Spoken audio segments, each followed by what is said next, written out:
Alright friends, तो हम start कर रहे हैं अपना प्रोजेक्ट टेक्स्ट एनालाइजर का। शिफ्ट दबा के रखूंगा, राइट क्लिक करूंगा, ओपन पावरशेल विंडो है। बिना टाइम को वेस्ट किए Django-admin start project, Django-admin start project. Project का नाम होगा टेक्स्ट एनालाइजर। मैंने आपको बताया भी था कि क्या करेगा। ये ऐसा प्रोजेक्ट होगा जो आपको काउंट करेगा आपके वर्ड्स, आपके लेटर्स, आपके नंबर्स, आपके सिंबल्स। तो टेक्स्ट एनालाइजर यहाँ पे बन चुका है।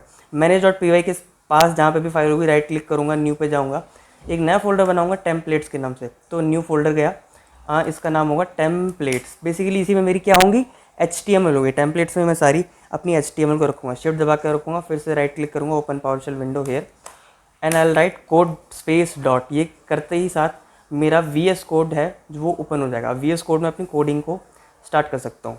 अभी मैंने टेम्पलेट्स फाइल बनाई है, तो टेम्पलेट्स को मैंने सेटिंग्स में रजिस्टर नहीं किया है।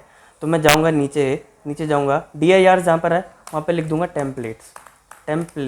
मेक श्योर आप इसकी स्पेलिंग सही लिखें और सबको सेव करते ज़रूर से चलो। कभी भी आपका हो सकता है कि कोई एरर आ जाए, तो आप समझ जाना कि आपने सेव नहीं किया है चीज़ें को।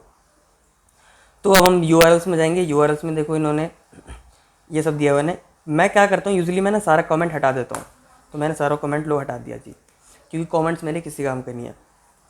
अब मेरे को क्या करना है, टेम्पलेट बनाना है। बेसिकली एक होम पेज होगा और एक रिजल्ट वाला पेज होगा।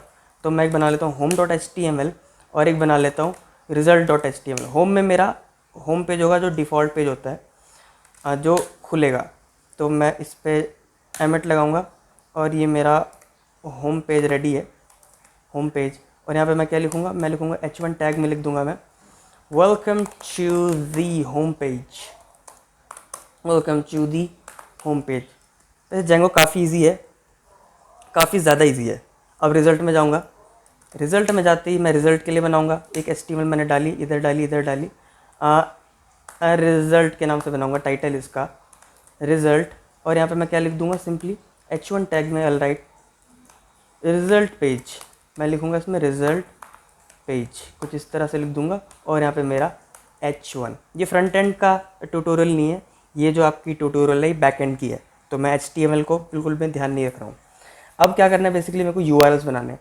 तो अगर मेरा एम्प्टी पाथ हुआ, मान लीजिए मेरा एम्प्टी पाथ हुआ, मतलब मैंने कुछ नहीं दिया, तो व्यूज़ के होम फंक्शन को कॉल कर दीजिए।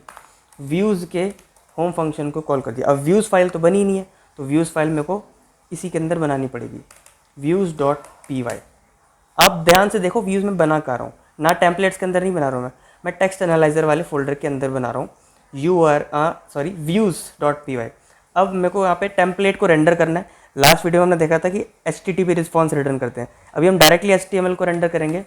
तो from Django.shortcuts import render, from Django.shortcuts import render।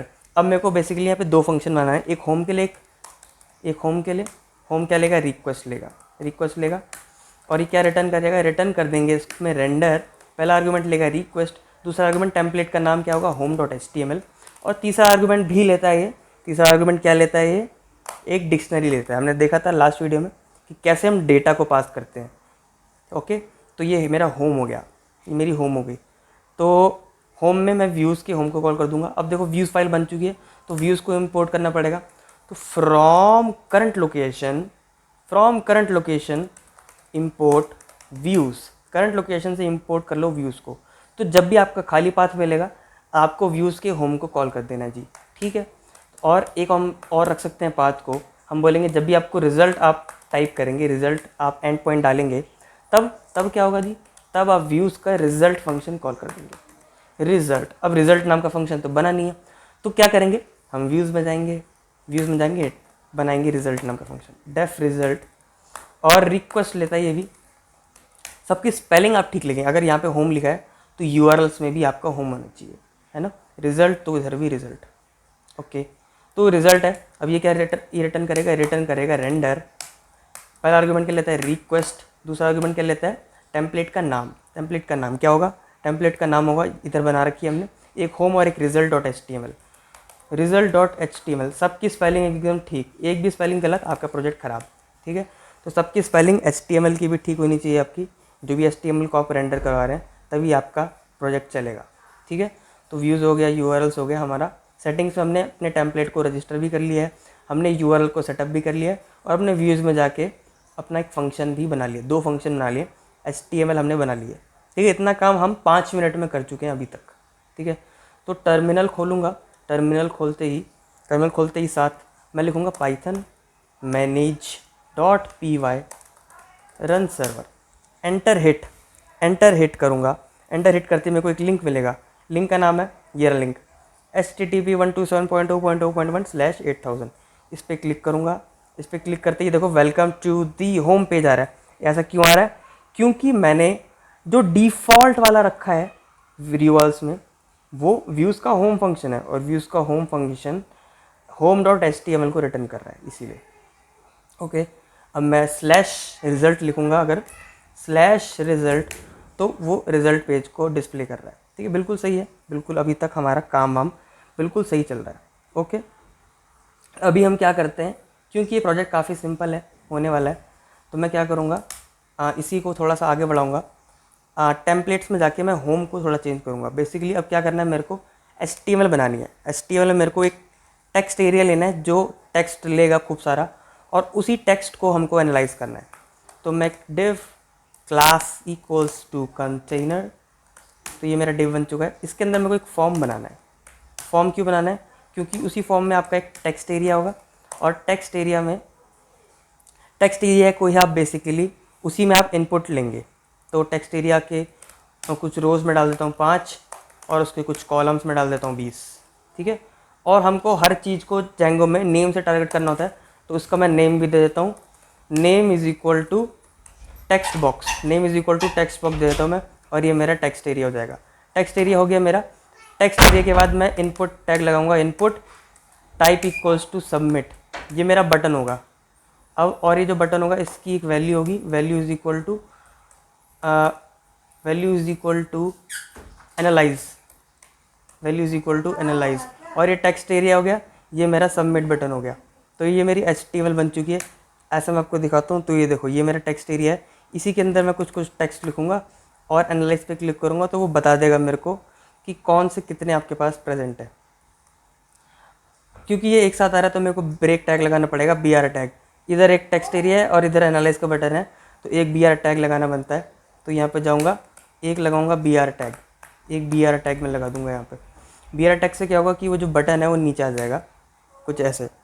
तो अब मैं यहाँ पे टेक्स्ट लिखने के लिए तैयार हूँ। उसका नेम क्या है? इसका नेम है टेक्स्ट बॉक्स, इसका नेम है टेक्स्ट बॉक्स, और इसका BR लगा रखा है यहाँ पे। बिल्कुल सही है, हमारी HTML तैयार है।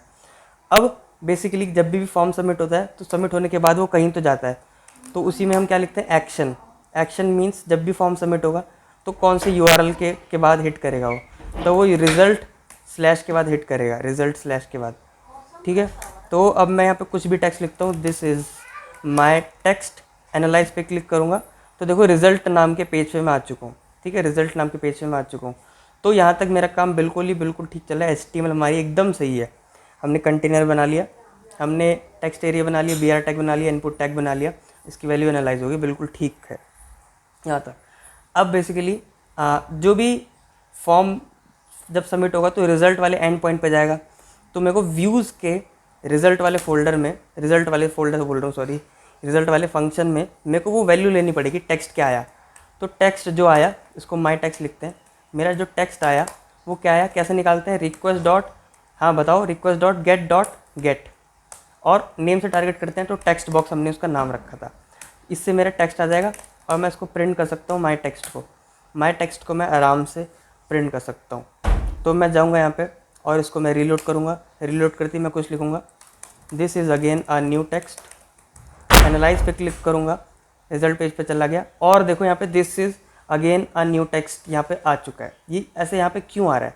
क्योंकि यहाँ पे ये इसलिए आ रहा है क्योंकि मैंने माई टेक्स्ट के अंदर request.get कर लिया और माई टेक्स्ट को मैंने प्रिंट कर लिया। तो अभी तक हमने काफ़ी सारा प्रोजेक्ट हमारा हो चुका है। हमारा ऑलमोस्ट 70% प्रोजेक्ट हमारा यहीं पे हो चुका है। ठीक है, अभी हमको क्या करना है? बेसिकली वर्ड्स को काउंट करना है, लेटर्स को काउंट करना है, इन सब को काउंट करना है। उसकी काउंटिंग हम देखेंगे नेक्स्ट वीडियो में। जितना भी हमारा मेन बैकएंड होने वाला है वो नेक्स्ट वीडियो में होगा। इस वीडियो के लिए हम इतना ही रखते हैं, मिलते हैं हम नेक्स्ट वीडियो में। तब तक के लिए बाय।